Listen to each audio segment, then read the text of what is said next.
Pending కార్మిక సమస్యలు పరిష్కరించాలని 35% లాభాల వాటా వెంటనే చెల్లించాలని కొత్తగూడెంలోని సింగరేణి ప్రధాన కార్యాలయం ముందు మహాధర్నా కార్యక్రమం నిర్వహించడం జరిగింది।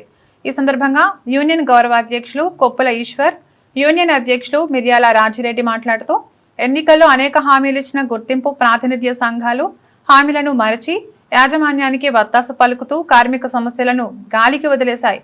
కార్మికుల కనీస రోజువారీ సమస్యలు కూడా పరిష్కారం కావడం లేదు। కొత్త హక్కులను సాధించడం మరచి ఉన్న హక్కులను కూడా తాకట్టు పెట్టే పరిస్థితి దాపురించింది। అనంతరం డైరెక్టర్ గారికి వినతి పత్రం ఇవ్వడం జరిగింది।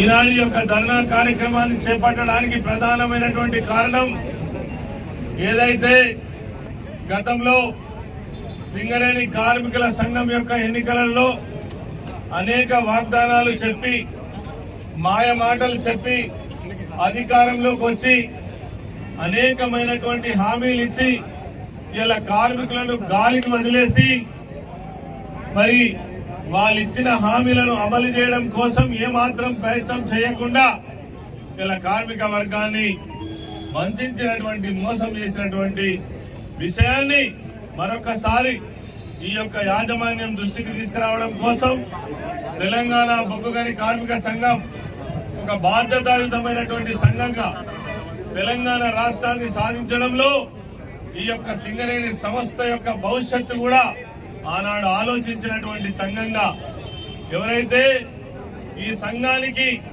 ఆ రోజు అంకురార్పణ జరిపినటువంటి మన అధినాయకులు కేసీఆర్ గారి నాయకత్వంలో తెలంగాణ రాష్ట్ర ఉద్యమంలో సింగరేణి కార్మిక శక్తి, సింగరేణి కార్మిక లోకమంతా కూడా ఏకతాటిపైకి వచ్చి ఆ రోజు తెలంగాణ ఉద్యమానికి మద్దతు పలికినటువంటి విషయాన్ని గుర్తుంచుకొని సింగరేణి సంస్థని ఎట్టి పరిస్థితుల్లో కాపాడాలని, ఈ సింగరేణి సంస్థను అభివృద్ధి చెందాలని, దీన్ని ఇంకింత ముందుకు తీసుకుపోవాలని అనేక విధాలుగా ప్రణాళికబద్ధంగా ఈ యొక్క సంస్థ మనుగడ కోసం, సంస్థ యొక్క లాభాల కోసం అనేక చర్యలు తీసుకోవడం జరిగింది।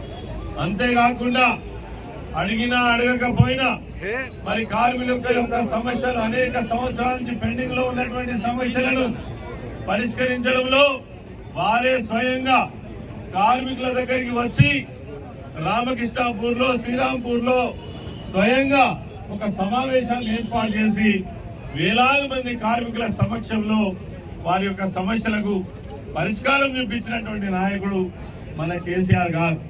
నిజంగా కూడా మనందరికీ తెలుసు, ఇలా 19-20 వేల మంది కార్మికులు అదనంగా వచ్చిండ్రు అనంటే ఆనాడు మరి తెలుగుదేశం పార్టీ హయాంలో చంద్రబాబు నాయుడు గారు ముఖ్యమంత్రిగా ఉన్నటువంటి సమయంలో ఏదైతే కారుణ్య నియామకాలు ఉన్నాయో, డిపెండెంట్ ఎంప్లాయ్మెంట్ ఏదైతే ఉందో దానికి ఆ రోజు మరి తీసివేసినటువంటి దాన్ని మళ్లీ పునరుద్ధరించి 19,000 నుంచి 20,000 మంది ఉద్యోగాల అవకాశాలు కల్పించడమే కాకుండా మహిళలకు సైతం ఉద్యోగాన్ని కల్పించినటువంటి నాయకుడు కేసీఆర్ గారు। అదే విధంగా అడిగినా అడగకున్నా మాకు తెలిసి నేను స్వయంగా సింగరేణి కార్మికులుగా పనిచేసిన, స్ట్రైకులు చేయకుండా, ధర్నాలు చేయకుండా, నిరసనలు చెప్పకుండా ఆనాడు ఒక్క సమస్య కూడా పరిష్కారం అయినటువంటి దాఖలాలు లేవు। ముఖ్యమంత్రి అపాయింట్మెంట్ కావాలంటే నాయకులందరూ పోయి హైదరాబాద్ లో లాడ్జింగ్లలో ఉండి వారాల తడబడి వెయిట్ చేస్తే గాని ఒక్క సమస్యకు పరిష్కారం దొరికేది కాదు। కానీ అడగకుండానే 16% నుంచి 32% వాటా, లాభాల వాటా అందించినటువంటి నాయకుడు కేసీఆర్ గారు। అదే విధంగా సింగరేణి సంస్థలో పనిచేస్తున్నటువంటి కార్మికులు ఆనాడు తెలంగాణ ఉద్యమంలో పాల్గొన్నారని ఒక సపరేట్ ప్రత్యేకమైనటువంటి తెలంగాణ ఉద్యమ ఇంక్రిమెంట్ సింగరేణి కార్మికులకు అందించినటువంటి నాయకుడు కేసీఆర్ గారు। అదే విధంగా వాళ్ళ యొక్క సర్వీస్ లో ఇంకొక సంవత్సరం మరి సర్వీస్ ని పెంచినటువంటి వాడు కేసీఆర్ గారు। మౌలికమైనటువంటి సదుపాయాలు, క్యాంటీన్ కావచ్చు, పనిచేసేటువంటి స్థలాలలో మరి నీళ్లు కావచ్చు, గాలి కావచ్చు, గతంలో ఉన్నటువంటి సమస్యలన్నిటికీ కూడా వాళ్ళు అడగక ముందే పరిష్కారం చేయాలని సంక్షేమ కార్యక్రమాలను అమలు చేసినటువంటి వేలాది మందికి వాళ్ళు ఉన్నటువంటి స్థలంలోనే పట్టాలిచ్చి వాళ్ళు ఇల్లు కట్టుకోవడానికి అవకాశం కల్పించినటువంటి నాయకుడు కేసీఆర్ గారు. ఈరోజు మీరు ఈ వ్యవస్థాపకులు ఎవరైతే మన గౌరవాధ్యక్షులు ఉన్నారో వారు ఆ రోజు 2003 జనవరి 27న ఈ సంఘాన్ని స్థాపించడానికి పరిస్థితులు ఏ విధంగా అయితే ఉన్నాయో ఈ రోజు కూడా సింగరేణిలో ఈ తెలంగాణలో ఉన్నటువంటి ఈ సింగరేణి పరిశ్రమలో మళ్ళీ అవే సమస్యలు మళ్ళీ పునరావృతం అవుతున్నాయి. సింగరేణి కార్మికులకు ఉద్యోగాలు లేవు, మెడికల్ బోర్డులు లేవు, ఈరోజు ఇన్వాలిడేషన్లు లేదు. మార్చి 21 అయినటువంటి మెడికల్ బోర్డు ఇప్పటి వరకు కూడా జరగలేదు. అంటే 5 నెలలు అయినప్పటికి కూడా మెడికల్ బోర్డు పెట్టలేదు.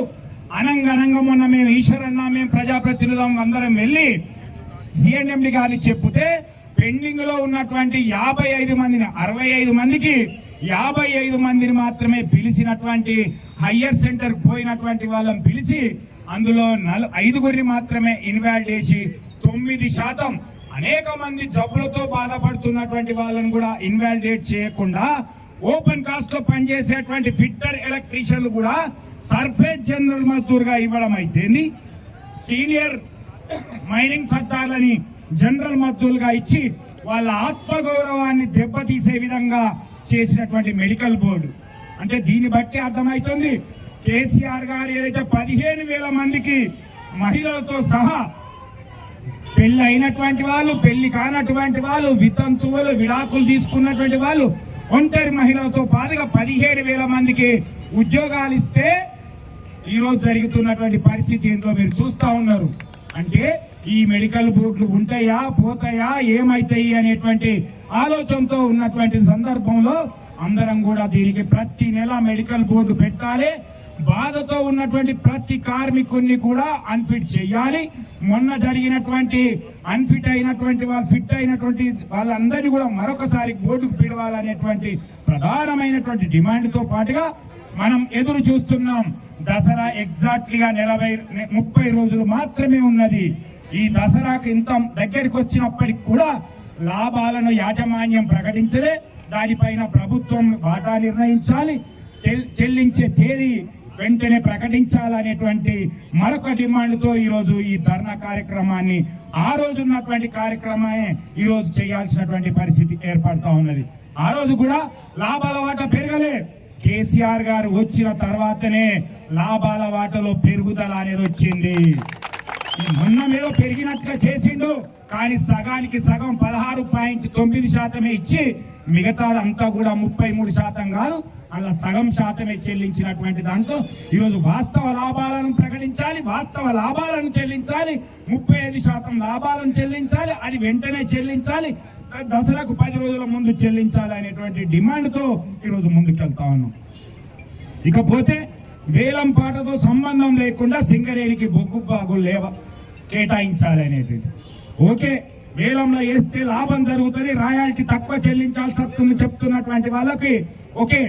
ఈరోజు తెలంగాణలో ఉన్నటువంటి గోదావరి నది పరివాహక ప్రాంతంలో ఉన్నటువంటి బొగ్గు బ్లాకులన్నీ మనకు కేటాయించినట్లయితే, ఒక్కొక్కటి ప్రైవేట్ వారికి పోయినట్లయితే మనకు ఉన్నటువంటి 35-38 బాయిలల్లో మూసుకపోతా ఉంటే కొత్త బాయిలు వచ్చినట్లయితే మరి మన సంఖ్య తగ్గి వాళ్ళ సంఖ్య పెరిగినట్లయితే ఇది సింగరేణిగా ఉంటుందా ప్రైవేట్ గా పాడుతుందా అనేటువంటిది ఆలోచించాల్సినటువంటి అవసరం ఉంది.